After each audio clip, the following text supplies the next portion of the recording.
ಸಂವಿಧಾನ ಪೀಠಿಕೆ ಓದುವ ಮುಖಾಂತರ ನವ ಜೀವನಕ್ಕೆ ಕಾಲಿಟ್ಟ ತೇಲ್ಕರ್ ಕುಟುಂಬದ ನವದಂಪತಿಗಳು.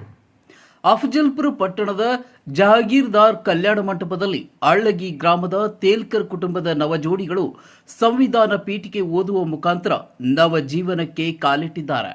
ಆಧುನಿಕತೆಯ ತಂತ್ರಜ್ಞಾನದ ಸುಳಿಯಲ್ಲಿ ಒದ್ದಾಡುತ್ತಿರುವ ನವ ಯುವಕರು ಸಂವಿಧಾನಕ್ಕೆ ಗೌರವ ಸೂಚಕವಾಗಿ ಸಂವಿಧಾನ ಪೀಠಿಕೆ ಪಠನೆ ಮಾಡುವ ಮುಖಾಂತರ ಸಂವಿಧಾನಕ್ಕೆ ಬದ್ಧರಾಗಿರುವ ಸಂದೇಶ ಸಾರಿರುವುದಕ್ಕೆ ನವ ಜೋಡಿಗಳಿಗೆ ಆಶೀರ್ವದಿಸಲು ಬಂದ ಸಾವಿರಾರು ಜನರು ಪ್ರಶಂಸೆ ವ್ಯಕ್ತಪಡಿಸಿದರು. ಸಂವಿಧಾನ ಅಡಿಯಲ್ಲಿ ಸಂವಿಧಾನಕ್ಕೆ ಬೆಲೆ ಕೊಡುವ ಪ್ರತಿಯೊಬ್ಬ ನಾಗರಿಕರು ಇಂದಿನ ಮದುವೆ ಸಮಾರಂಭ ಪ್ರೇರಣೆಯಾಗಲಿ ಎನ್ನುವ ಆಶಯದೊಂದಿಗೆ ನವ ಜೋಡಿಗಳಾದ ಶಿವಕುಮಾರ್ ಜೊತೆ ಅಂಜಲಿ ಅವರಿಗೆ ಶುಭ ಹಾರೈಕೆಯ ಸುರಿಮಳೆ ಸಲ್ಲಿಸಲಾಯಿತು. ಸಮಾಜವಾಗಿ